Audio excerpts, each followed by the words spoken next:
বাংলাদেশ ইসলামী ছাত্র শিবিরের ২০২৬ সেশনের জন্য নতুন সেক্রেটারি জেনারেল নির্বাচিত হয়েছে শিবগাতুল্লাহ শিবগা।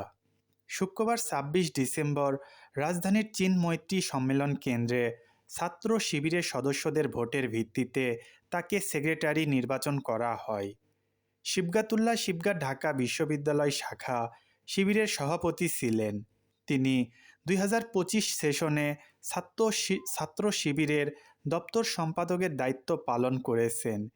এর আগে ছাত্র শিবিরের কেন্দ্রীয় সাহিত্য সম্পাদক ও ঢাকা বিশ্ববিদ্যালয়ের সভাপতির দায়িত্ব পালন করেন।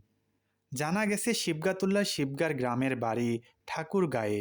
বাবা মাওলানা আব্দুল হাকিম ঠাকুরগাঁ ২ আসনে জামায়াত ইসলামের মনোনীত সংসদ সদস্য প্রার্থী।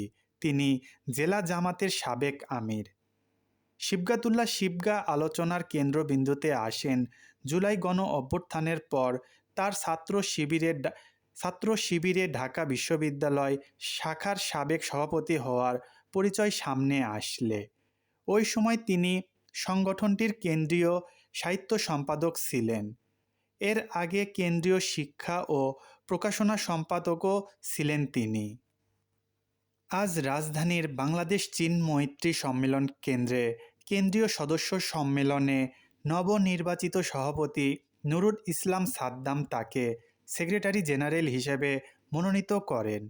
এর আগে সদস্যদের প্রত্যেকের ভোটে বর্তমান সেক্রেটারি জেনারেল নুরুল ইসলাম সাদ্দাম সভাপতি নির্বাচিত হন।